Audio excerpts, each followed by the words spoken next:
kita semua yang terhubung untuk belajar dari sini, karena dengan pertanyaan Anda boleh jadi juga dialami oleh beberapa kita atau saya juga, dan dengan itu insya Allah kita belajar kembali untuk mendapatkan manfaat dari pertanyaan yang dihadirkan oleh saudara kita ini.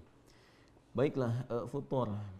Apa itu futur? Saya pernah bahas tentang futur ini detail dari mulai kalimatnya, katanya dan sebagainya. Secara singkat adalah kondisi yang menurun ya dari nilai kebaikan. Singkatnya begitu. Jadi ada suatu semangat kebaikan, semangat yang positif, kemudian turunlah semangat itu. Wujudnya dalam bentuk kegiatan amal soleh, misalnya kegiatan yang positif, yang baik, yang soleh. Bentuknya bisa ibadah ritual atau juga sosial. Ibadah ritual misalnya apa? Sholat, kan? Sholatnya sedang bagus-bagusnya nih, bukan hanya fardunya, tapi juga sunnahnya dikerjakan. Tiba-tiba ada satu kondisi yang menjadikan kegiatan ini yang positif ini menurun, ya apapun sebabnya ini, ya tiba-tiba bisa turun, kemudian ya sunnahnya sudah mulai menurun, tiba-tiba jadi fardunya awalnya bisa berjamaah, ke masjid jadi turun jamaah karena sebab-sebab yang bukan syar'i gitu kan. Nah kemudian setelah itu apalagi jadi sendirian, jadi terlambat dan seterusnya. Waliyadzubillah kalau sampai meninggalkan sholat itu kan, itu kondisinya. Atau ada ibadah-ibadah sosial juga, bentuknya banyak nih, ada yang muamalah, ada muamalah maliyah, bisa sedekah misalnya, bisa saling ta'awun 'alal birri wat taqwa. Kalau sedekah kan kaitan dengan materi gitu kan, bisa infak kah itu, bisa lain-lain kah dalam bentuk pakaian, makanan dan sebagainya. Ta'awun 'alal birri wat taqwa, saling tolong menolong, ya kan? Saling membantu, saling mendoakan, interaksinya menurun, gitu kan?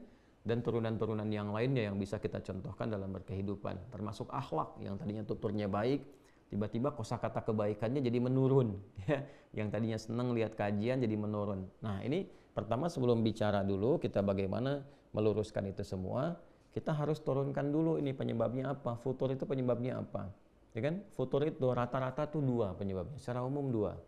Yang pertama ada kesibukan dunia yang berlebihan, kan dunia lawannya akhirat. Ya, walal akhiratu khairul laka minal ula, dan sungguh kehidupan akhirat itu lebih baik daripada yang ula, yang pertama dunia. Jadi lawan akhirat itu dunia, lawannya selalu begitu, ya. Jadi kalau Anda berlebih akhiratnya, maka dunianya akan ikut nanti, ya. Tapi menariknya begini, bukan meninggalkan dunia, ikut akhirat itu bukan meninggalkan dunia, menjadikan value kegiatan dunia itu untuk kebutuhan akhirat, itu maksudnya. Jadi minum tetap minum, makan tetap makan, kerja tetap kerja, nggak berubah kok jam kerjanya, ya kan? Makannya nggak berubah, minum nggak berubah, silahkan selera apa mau ditampilkan asal itu halal dan thayyib, silahkan. Ya minumnya sama, tapi bagaimana value-nya punya nilai akhirat. Khudh biyaminika ma yalik, ambil dengan tangan kananmu yang paling dekat denganmu. Samillah, sebut bismillahirrahmanirrahim. Jadi begitu akan minum, bismillahirrahmanirrahim, minumannya sama, menghilangkan haus juga. Sesuai dengan selera kita bisa pilih, tapi kalimat bismillahirrahmanirrahim menjadikan itu bagian dari ibadah, kan? Bagian dari ibadah. Kerja juga demikian, kita berangkat beraktivitas dan niatkan karena ibadah, jadi ibadah di situ teman-teman sekalian, ya. Tapi kalau kemudian ya fokus dunianya nih dibalik nih, dunia diikutin, akhirat misalnya ya mohon maaf nih ya ditipiskan, dikurangi, direduksi, bahkan ya dalam beberapa kasus kadang-kadang lupa, dipilih dunia ditinggalkan akhirat gitu. Ini yang paling repot di sini. Akhirnya apa? Ketika porsi dunia yang terlampau tinggi, ya pekerjaan, mencari pekerjaan yang bisa menunda waktu sholat, ya pasti futur. Ya, ya padahal Anda tahu Allah pemilik rezeki kan? Allah kan pemilik rezeki. Yang ngasih rezeki siapa? Allah. Kenapa nggak ngikut aturan Allah? Begitu diikuti Allah berikan rezeki yang membahagiakan, yang menenangkan. Anda tinggalkan itu capek Anda, lelah. Ya, makanya kerja tanpa ibadah itu pasti lelah. Berangkat lagi, kerja lagi, kerja lagi, kerja lagi, kerja lagi. Itu kan ujungnya capek, lelah. Tapi kalau diniatkan ibadah, ibadah itu kan menenteramkan jiwa. Ibadah itu konsumsinya, konsumsi apa? Konsumsi hati kan? Makanya iman itu kan di hati. Nah, hati itu kan sumber perasaan yang menggerakkan semua bagian tubuh kita. Dia yang memerintahkan ke akal untuk berpikir. Dia yang menjadikan rumusan akal diterjemahkan ke bagian tubuh untuk beraktivitas. Makanya kalau hatinya gelisah, akalnya nggak akan tenang, pikirannya pasti kacau. Hati gelisah, pikiran kacau. Dan tindakan itu nggak akan teratur, nggak akan terukur. Karena desainnya begitu, penciptaan kita itu seperti itu. Dari hati, kemudian naik ke pikiran, baru kemudian ke bagian tubuh kita. Jadi kalau hati bermasalah, pikirannya pasti akan salah. Hatinya dengki, pikirannya pasti akan kotor. Ya, tindakannya pasti akan meracau, pasti nggak bagus. Sumbernya di sini. ya dalam jiwa kita. Karena itu agama datang untuk membimbing jiwa, menertibkan akal, dan mengarahkan bagian jasmani kita untuk berbuat yang benar.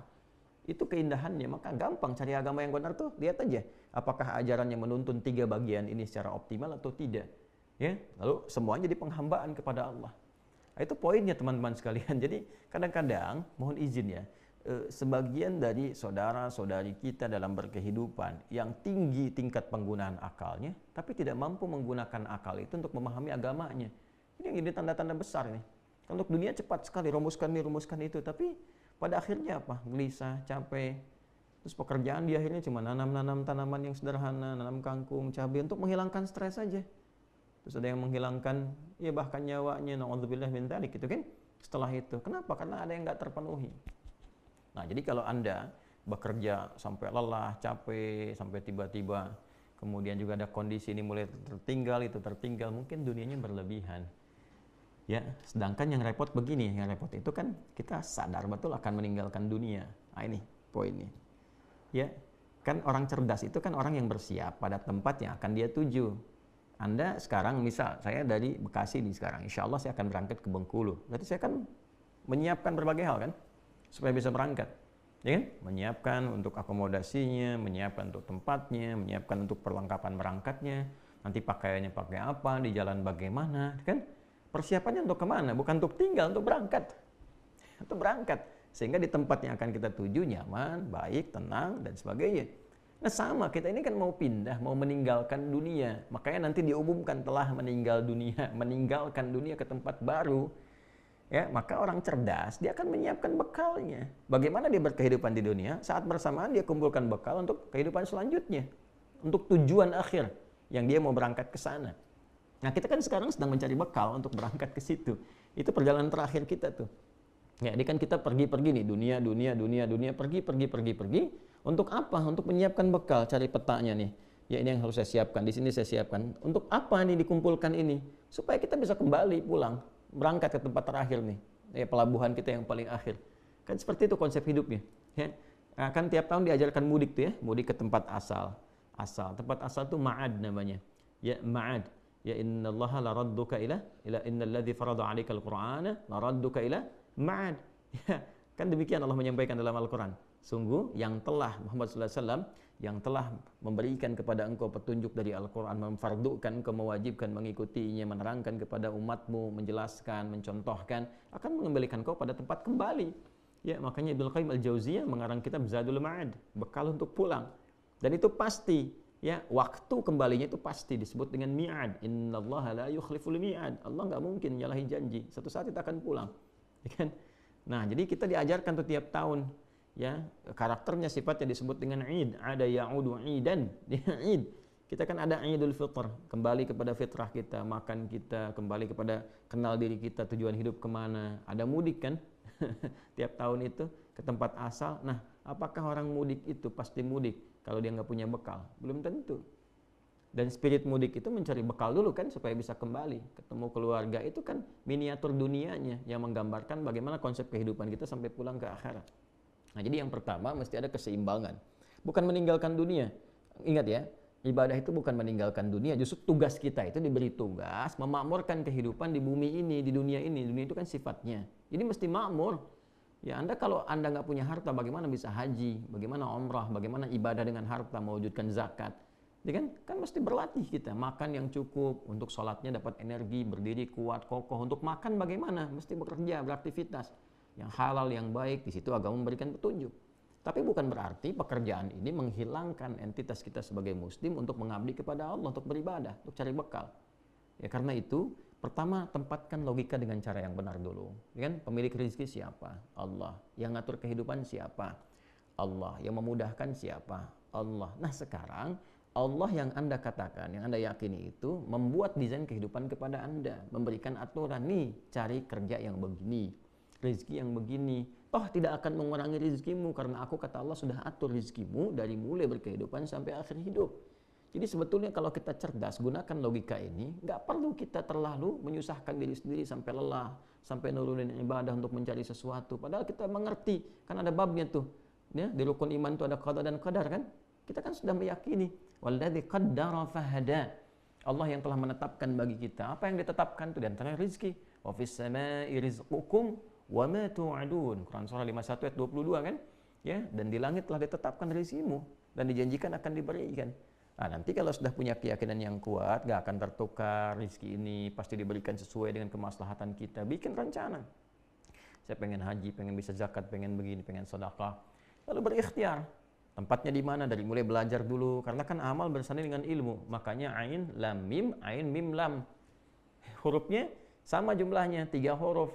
Dan semua jenisnya sama. Ada ain, ada mim, ada lam. Cuman beda nanti awalnya. Kalau untuk ilmu, untuk bekalnya dulu, lamnya dulu. Ain, lam, mim. Jadi ilmu, alima. Nanti dengan ilmu itu dipraktekkan jadi amal. Amila. Makanya semakin kuat ilmunya, semakin mudah amalnya. Sederhana kok, dari bahasa tuh begitu. Nanti ada kitab namanya Al-Khasa'is karya Ibnu Jinni. Itu bagus sekali. Memahami korelasi antara perubahan-perubahan huruf dalam satu kata. Ya, misalnya ada ain, lam, mim tadi. Kalau lamnya pindah ke akhir, jadi apa? Ini jadi apa? Ada keterkaitan. Makanya ilmu orang semakin tinggi, semakin luas wawasan, semakin mudah beraktivitas, dan semakin ringan pekerjaan. Makanya Quran datang dengan risalah ilmu. Iqra, suruh baca.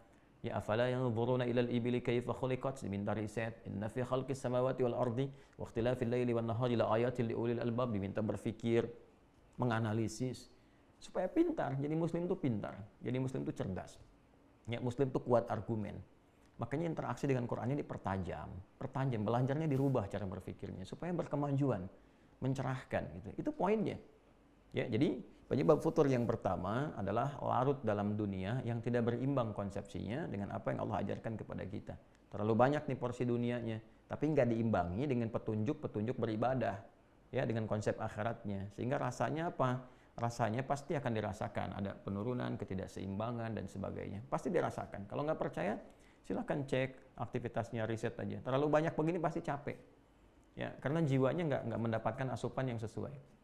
Oke? Jadi cara berpikirnya tempatkan dulu, bab qada dan qadarnya selesaikan dulu, ya kan? Yakin bahwa Allah itu yang mengatur rezeki, yang menempatkan segala hal sesuai dengan maslahat. Setelah itu baru rumuskan ikhtiarnya. Fa idza faraghta fansab wa ila rabbika farghab. Ya ayyuhan nasu kulu mimma fil ardi halalan thayyiba. Dari sini. Terus belajar saat yang bersamaan sifat qanaah. Supaya apa? Supaya menerima berapapun rezeki yang Allah berikan kepada kita. Nanti Allah itu Masya Allah, Allahu Akbar, Allahu Akbar, Allahu Akbar.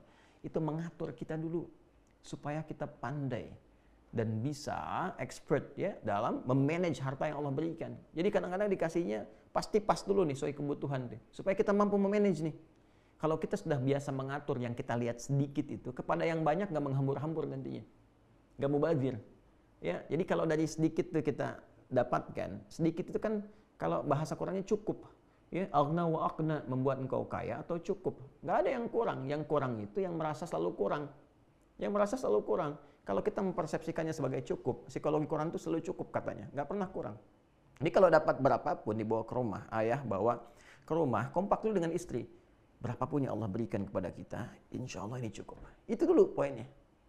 Jadi kalau persepsinya selalu kurang, selalu dipandangkannya angka gitu. Setiap bulan mesti segini, kebutuhan segini. Allahu Akbar. Saya di awal-awal masa pernikahan dengan istri dan kita mengontrak juga dan menikmati kehidupan itu gitu ya. Nah, nikmat aja karena ngelihatnya kan momen itu sederhana gitu kan. Ya, kalau ada kesenangan syakara, kalau ada ujian sabara gitu kan. Lalu Masya Allah kalau kita lihat dari kita mengajar misalnya, terus kacamata umumnya manusia yang menghitung begini, ya saya nggak pernah ngitung gitu. Saya ajarkan pada istri, alhamdulillah kita nikmati berapa Allah yang berikan pada kita. Nikmati. Lalu suatu saat di akhir bulan, saya katakan pada istri saya, coba hitung deh kehidupan kita dari awal sampai akhir ini berapa yang telah keluar. Dihitung sekian.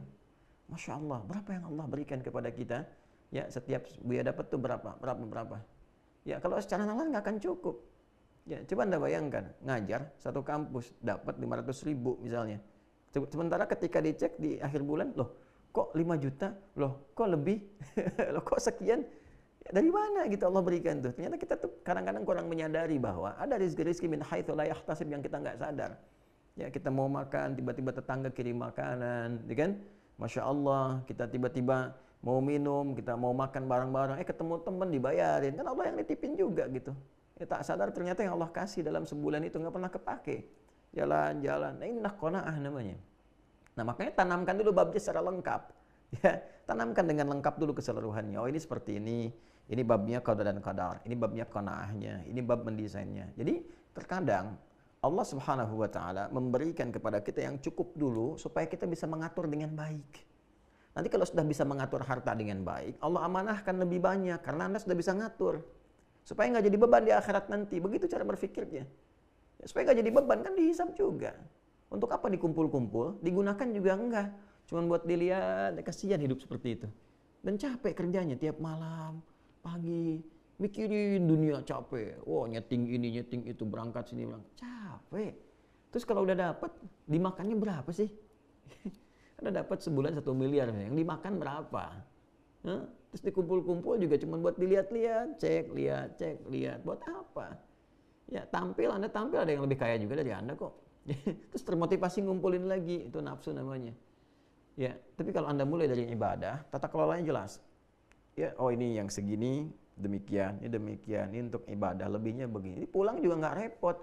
Nggak ada ninggalkan keluarga rebutan warisan, berselisih. Tuh kan? Berumah tangga juga terukur. Nggak ada rumah tangga orientasinya harta, rebutan. Ini harta saya, harta kamu, harta saya juga. Repot juga gitu. Kalau seperti itu mana kebahagiaan, sakinahnya mana?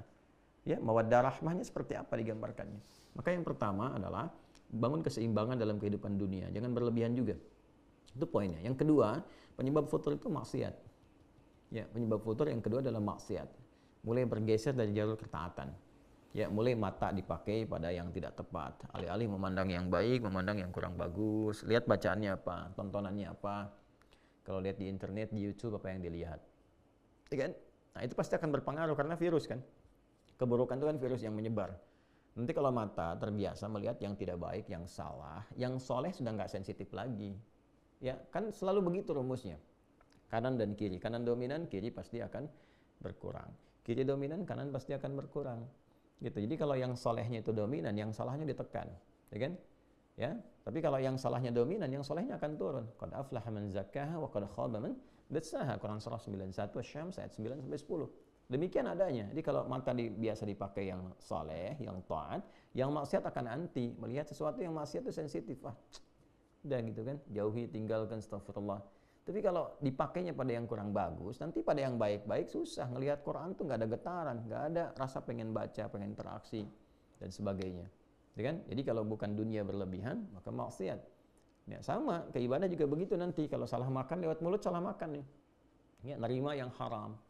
Menggunakan yang syubhat misalnya, ya paling minimal kan yang syubhat tuh yang belum diperjelas. Kalau ada syubhat tuh diperjelas dulu sampai jelas, bukan langsung ditinggalkan, diperjelas.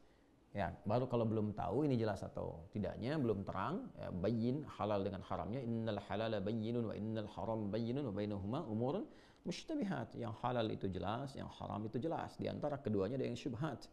Nah, kalau ada syubhat ini bukan ditinggalkan dulu rumusnya, jelas dulu, perjelas dulu ini halal atau haram. Kalau belum menemukan itu, tahan diri dulu, itu maksudnya. Ya kan? Nah, sekarang ada orang dapat pekerjaan nih, kan dia tahu halal dan haram tapi terjebak pada yang haram, terima sogokan, mulai korupsi, boleh ngatur-ngatur, apalagi kalau sudah sistemik bahaya tuh. Ya, bahaya karena itu menular. Hati-hati, maksiat itu menular. Ya, makanya kalau dikerjakan dengan berjamaah mengikat dia. Kalau sudah mengikat jadi sistem, itu yang paling bahaya. Kalau sudah jadi sistemik namanya. Jadi orang baik pun masuk ke situ jadi buruk. Ya. Nah, maka ini yang penting dievaluasi bagi diri kita itu, tempatkan sesuai dengan tempatnya, diurutkan. Maka tata dari ujung kepala sampai ujung kaki. Kita punya babnya lagi. Bagaimana menata supaya pikiran itu berpikir yang baik. Maka kita punya konsep husnudzan, gitu kan? Supaya tenang. Mata melihat yang baik. Itu ayatnya ada semua nanti. Ayatnya ada semua. Ya, dari mulai dzan itu inna ba'dadh dhanni itsam, awas ada pikiran yang bisa berpeluang menghadirkan dosa seperti suudzon, merencanakan keburukan dan sebagainya, ya kan? Memikirkan yang jelek, memikirkan tentang adu domba, namimah, ya qatat dan sebagainya. Dalam hadis itu hati-hati tuh ya, ada peringatan-peringatan itu. Nah, kemudian apalagi teman-teman sekalian, turun ke mata, Quran surah ke-24 ayat 30 untuk laki-laki, 31 untuk perempuan, kullil mu'minina yaghuddu min absarihim, jaga pandangan supaya enggak salah, supaya enggak futur. Ya, kemudian ke lisan, jaga lisan, jangan berkata yang kotor. Ya ayyuhalladzina amanu la yasraqu min qaum, jangan saling mencela, la yaktab ba'dukum ba'dha, gitu kan? jangan bergibah, jangan bikin hoax, wailul lil mukadzibin, celaka kalau berdusta. Jaga supaya nggak futur sampai ke ujung kaki. Nah, kalau tubuh kita sudah terjaga dari yang salah, yang soleh muncul. Itu cara kerjanya, seperti itu kinerjanya. Nah, sekarang kalau bagian fakrah atau paragraf bagian selanjutnya, pertanyaan turunannya, kalau sedang terlanda itu bagaimana cara mengobatinya? Kan? Yang pertama adalah dengan zikrullah. Zikrullah, ingat kepada Allah. Ingat Allah itu adalah bagaimana mengingat kita untuk menghamba kepadanya. Kan itu hamba. Kalau sudah paham begitu, terus pakai ilmu. Bagaimana desain kehidupan kita ini? Oh, sadar kita mau pulang, kan? Dilihat ma'rifatul insan, kenal diri sendiri. Nanti setelah itu jadi ma'rifatul rahman, maka kita kenal Allah, sang rahman, sang rahim.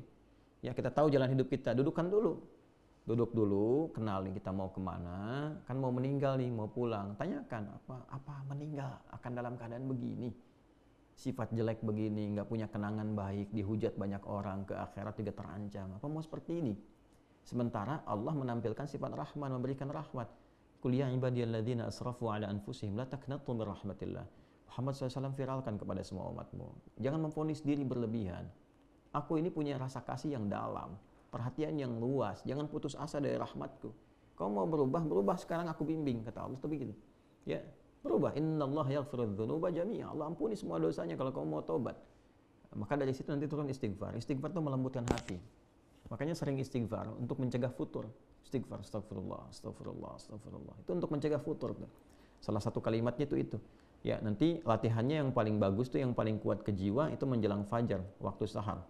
Ya, wabil asharihum yastaghfirun. Quran surah 51 ayat ke-18. Ya, wabil asharihum yastaghfirun. Ya, setelah tahajud menjelang subuh astagfirullah. Itu lebih kuat ke jiwanya. Nah, nanti terbiasa di lisan. Naik kendaraan astagfirullahaladzim, astagfirullah. Itu mau balikin lagi suasana kita tuh. Sadar. Nah, setelah itu tingkatkan ibadah dengan ikhlas. Atur dulu pelan-pelan supaya mendapatkan kenikmatan. Cari waktu-waktu yang meneduhkan kepada jiwa, tengah malam, 2 rakaat dulu. Ya, setelah itu witir 1 rakaat, renungkan kehidupan kita sampai kita merasakan sentuhan pada jiwa, keluar air mata, tenang pelan-pelan tuh. Nah, segar kembali tuh. Ya, setelah segar baru tingkatkan pada aspek zikir yang lain. Zikir kan banyak. Ya, dari mulai tadi kalimat thayyibah, kemudian berdoa, doakan zikir. Wadhkur rabbaka fi nafsika tadarruan wa khifatan wa dunal jahri minal qaul. Quran surah ke-7 ayat 205. Sebut nama Allah, berdoa maksudnya. Berdoalah engkau, ya.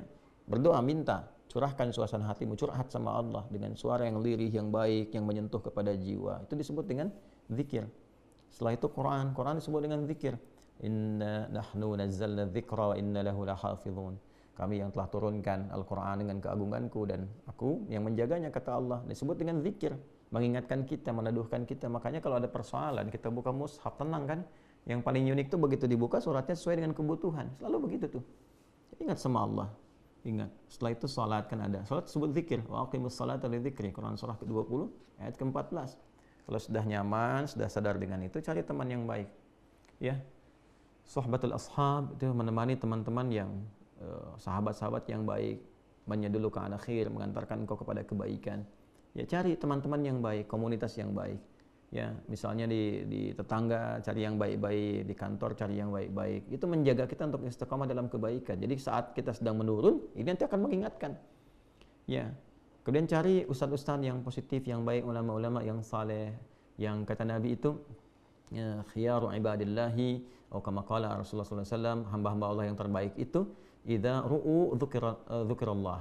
Kalau manusia lihat itu, lihat aja wajahnya itu mengingatkan kepada Allah. Ya, itu ada hadis yang sahih itu. Ya, di antara hamba Allah yang terbaik itu kalau Anda lihat itu, lihat aja itu, terus Anda langsung ingat Allah itu. Ya, mau tobat, mau jadi lebih baik, pengen hafal Quran, pengen tingkatkan sholat, pengen dekat dengan Allah. Karena itu ada beberapa ulama itu yang seringkali kalau sedang futur, dan ulama ada futur juga tuh, ya lemah mengajar misalnya, atau sedang jenuh apa. Kadang lihat ulama lain tuh. Lihat, kalau dulu datang ke majelisnya, Masya Allah ke majelisnya, hanya untuk lihat aja, udah gitu semangat lagi, pulang lagi. Sekarang Masya Allah sudah ada fasilitas di media sosial, tinggal lihat begini, Masya Allah, energi lagi. Ya kadang-kadang anak-anak pesantren kan tahu ya, lihat syekhnya, lihat gurunya gitu kan. Kita sekarang banyak, figurnya banyak sekali, lihat pengen siapa dan seterusnya. Itu meningkatkan kembali kebaikan-kebaikan. Ya, apalagi punya guru yang baik bisa membimbing, teman-teman saling mengingatkan. Cari teman-teman tuh. Itu yang bisa bikin kita istiqamah. Nah, kalau sudah seperti itu, Allah akan kirimkan penjaga. Ya, tsumastaqamu tatanazzalu alaihimul malaikah. Kemudian orang-orang yang qalu rabbunallah, mereka berkata Tuhan kami adalah Allah. Istiqamah di situ. Nah, nanti Allah kirimkan penjaga, malaikat penjaga. Yang pertama bentuknya burhan. Burhan itu penjaga diri kita dari perbuatan maksiat. Jadi pengingat, dalam hati kita ada pengingat. Ya. Nah, ini yang kadang-kadang kalau sedang turun diingatkan, ayo semangat, semangat, ya kan? Ayo sudah azan, siap-siap. Tanpa sadar tuh kalau udah terbiasa tuh di hati kita ada pengingat, itulah burhan. Menjaga kita dari perbuatan maksiat. Ya, dan ada yang mengingatkan kepada jiwa takwa. Ya, fa'alhamaha fujuraha wa taqwaha. Kalau jiwa takwa otomatis tuh mau adzan diingatkan.